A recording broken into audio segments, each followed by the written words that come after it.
vamos a plantear como un concepto muy básico de psiconáutica que lo podemos definir como la creación de puentes entre estados de conciencia.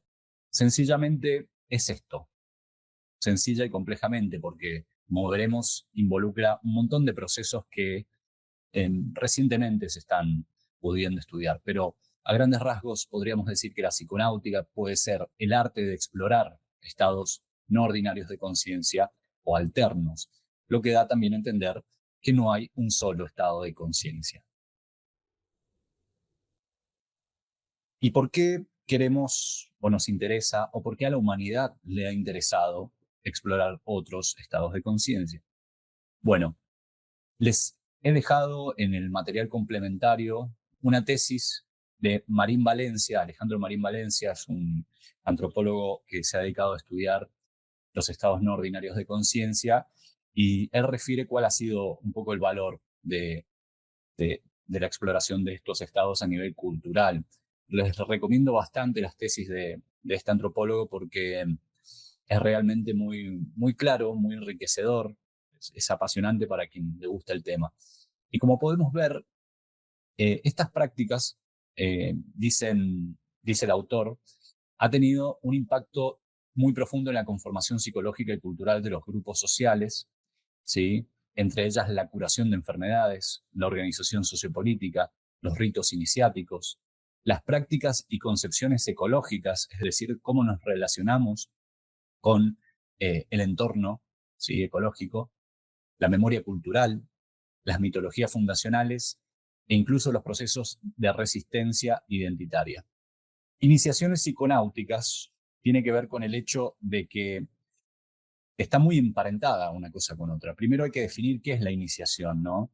Generalmente ha tenido que ver con ritos de paso que marcan el ingreso a una nueva etapa de la vida en la sociedad. ¿Sí? Hay elementos comunes que caracterizan a estos ritos de paso, como la separación, la transición y la reincorporación. En estas iniciaciones se han utilizado diversas prácticas como la danza, la música, la privación sensorial y, por supuesto, el uso de plantas psicoactivas o enteogénicas. Acá podríamos pensar que estas, por el poder que tienen de inducir estados no ordinarios, han ocupado quizás un lugar central en muchas culturas, pero no necesariamente en todas. Esta idea de que la psiconáutica y la iniciación implican exclusivamente el consumo, la ingesta de sustancias psicoactivas, no es tan así. Eh, de hecho, hay muchas otras prácticas, algunas que les he dejado en un anexo al final del material de esta clase, donde van a poder encontrar, bueno, todos los medios de modificación de la conciencia que existen. Pero bueno, en general es importante tener en cuenta que la exploración de la conciencia está muy emparentada con el rito iniciático. Sin embargo, en la psiconáutica no es central el tema enteogénico, al menos como yo me lo planteo y como me parece apropiado hacerlo. Lo que considero es que es la conciencia lo que está en el centro, la conciencia con su diversidad de estados, siendo los enteógenos o las plantas y hongos psicoactivos un medio más para acceder a estos estados no ordinarios de conciencia. Acá lo van a encontrar como ENOC, ¿sí? Es una abreviatura de estado no ordinario de conciencia, y el planteo que propongo desde esta disciplina es que el valor que tienen, ante todo, es como fuente de información. ¿Qué tipo de información? Bien, neurológica, cultural, terapéutica, psicológica, filosófica y axiológica. Paso a describir brevemente cada una. Neurológica es porque el estudio de estos estados, esta vez sí, sobre todo a través del uso de psicodélicos, nos está permitiendo entender el cerebro de una manera sin precedente. Acá hay que remitirse a las investigaciones de Carl Harris, que veremos en breve. Enzo Tagliasucci también tiene un video muy interesante en una charla TED, donde habla de esto, ¿no? Psicodélicos para iluminar la conciencia, explica cómo. Culturalmente, ya lo mencionamos, ¿sí? Tiene que ver con los procesos que vimos recién.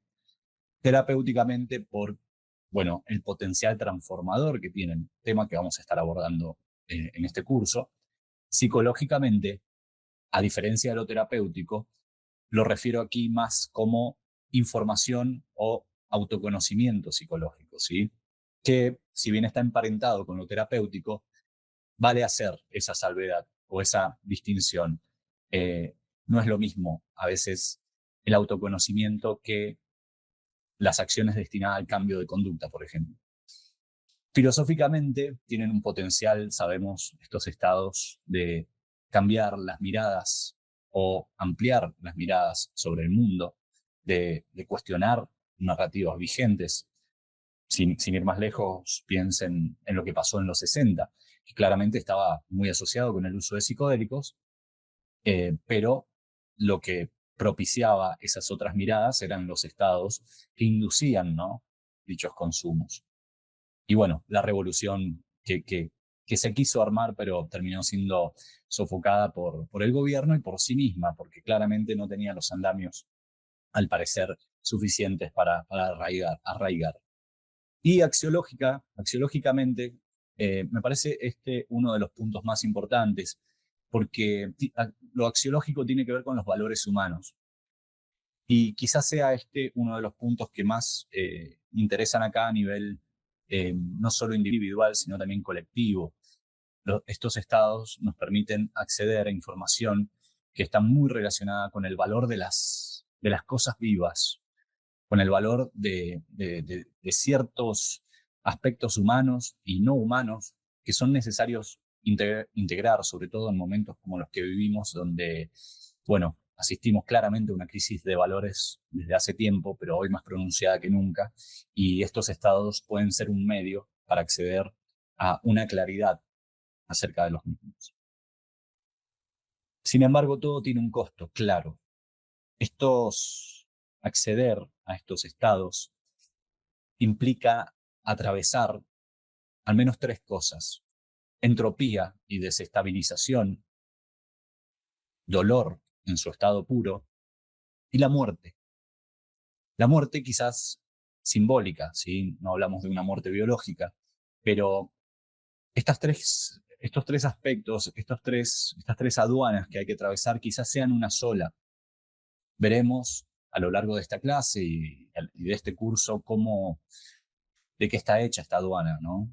De qué está hecha esta barrera que implica atravesar y que de alguna manera genera rechazo, ¿no? Hablar del lado B de la experiencia psicodélica es un poco hablar de todo esto que vamos a estar desarrollando a partir de ahora.